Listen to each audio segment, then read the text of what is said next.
So NeoStencil is incorporated by alumni from world's leading universities with a simple vision to bring education technology to India.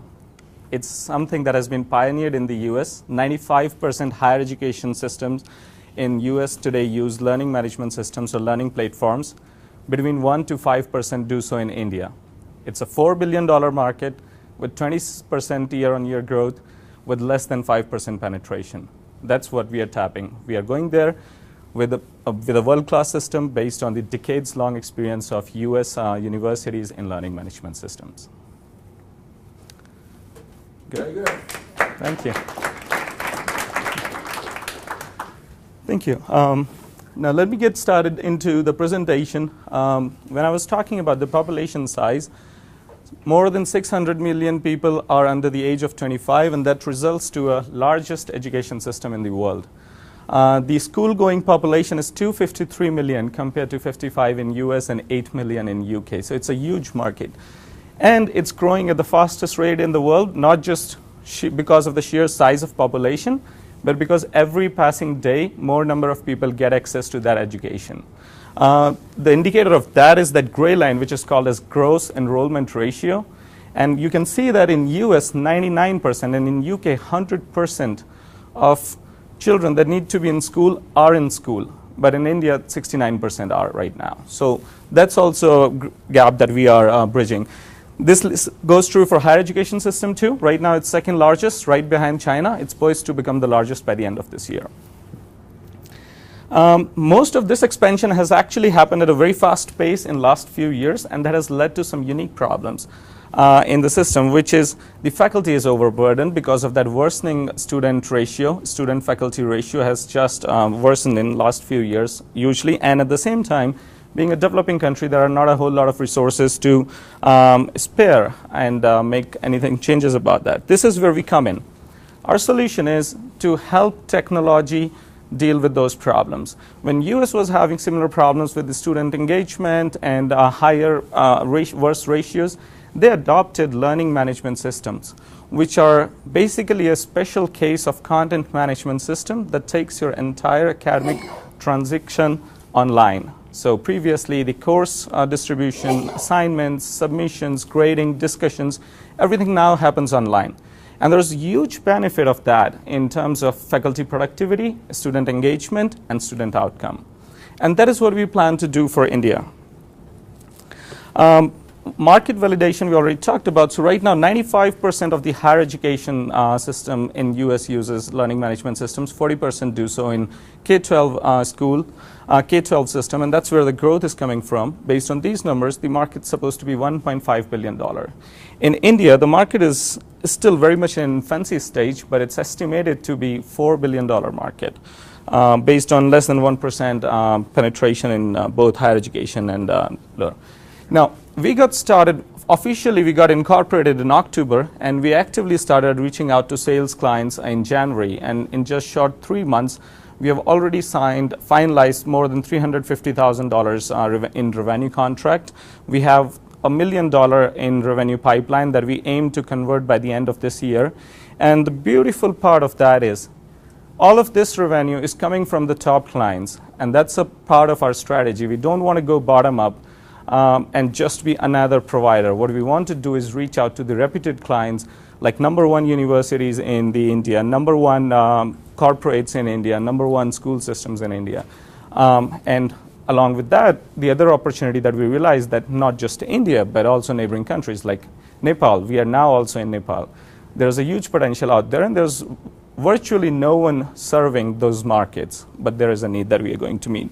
So that's the revenue side of the traction. Other than that, we are also working on some potential great opportunities. And as a part of our top-down approach, we are talking to one top client that has several institutes under it, such as ACON, which has 45 engineering colleges, or another national university that has 800,000 students. So each of these clients are worth in the range of $5 to $6 million. And that's our part of a strategy so that we can focus our effort. Now, business model is simple. We charge by per user subscription. So our 2 years target are to get 100 campuses. Now, this is 100 campuses. This doesn't have to be 100 clients. There could be campuses of different size. Our estimate is for 100 campuses with an average size of 1,000 students. Some of the campuses that we are working with have 15,000, 16,000 students. So the number can vary a little bit, but on a simple subscription model, that gives us a target of $6 million by the end of year 2016. This is what our growth curve looks like. We did this after a thorough introspection and projected this revenue back in November. And so far, we are beating this curve. So far, we are ahead of this curve. Our run rate right now is higher than we expected it to be. And a lot of that has come from the fact that not just the team's solid, but there is really a great demand in the market that hasn't been met. Speaking of team, these are the key members of the team. I am Love Bijal. I graduated from the #1 medical school in India, #1 business school in India. Following that, I worked as an investment banker on Wall Street, Deutsche Bank, for 3 years. Pursuant to that, I was CEO of a healthcare company in San Francisco, and now I'm founder of this company. Rest of the other folks have also graduated from top universities, worked for Fortune 500 companies and clients, and have managed more than $150 million in revenue client. I'll quickly give you a sense of Indian markets, since not all of you may be familiar with it, but the trend in venture capital and angel investing has been in India, that every internet-based business that works in US has found a successful corollary in India too. So you have Uber, we have Ola Cabs, Amazon, we have Flipkart, AdWords, we have InMobi, and all of those companies have been immensely successful, along with the presence of the US counterparts too. For example, Uber is right now in India, but Ola Cabs is way ahead of them. Amazon is in India too, but Flipkart is vastly popular. And all of them are worth billions. And we want to repeat the same story in education technology. E-commerce, transportation, delivery, that has been covered. Education technology market is the one that needs to be tapped, and that's where we want to be. These are some of the comparable valuations in education technology. And by the way, education technology as such globally has had a phenomenal year in 2014. Highest valuation exits, highest level of funding ever. Just last quarter of 2014 saw $8 billion worth of exits. So I'll sum up.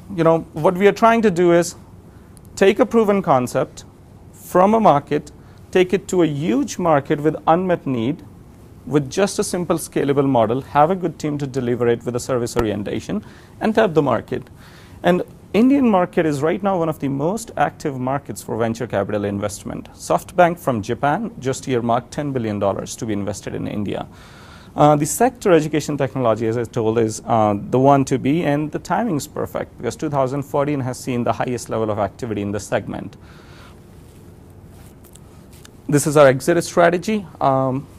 If you want, we can go over in the follow-up questions as well. But we break down our targets in 2, 4, and 5-year timeline, which is a smaller, faster, smaller exit for angel investors in terms of subsequent financing. And a more probable scenario is that of acquisition by some of the international players, such as Blackboard, Pearson, by year 4, or otherwise we'll keep building for a public offering by 5 and 6. What we are offering right now is convertible notes. We are looking for about $500,000 in investment to be raised from convertible notes. Some of the notable investors already with us are Rockies Venture Club right here in Denver. They're working with us, and we should have a closing by the end of March 31st. And other investors are Vivek Pandita, who is principal and head of investment analysis at Triple Point Capital, a $5 billion venture fund. Ramsha Misula, who's VP engineering at Quicker, another billion-dollar company, and was ex-Yahoo. All of these people are interested in investing us, and hopefully we'll close by March 31st. The proceeds will go into working capital and primarily meeting the sales demand, the revenue potential that we are seeing, the contracts that we sign. We got to go ahead and deliver them, and that's what we are raising funds for. And today I realized also for the laptop. So. With that, I'll hand it over to you. Shoot me any questions you feel like. Thank you.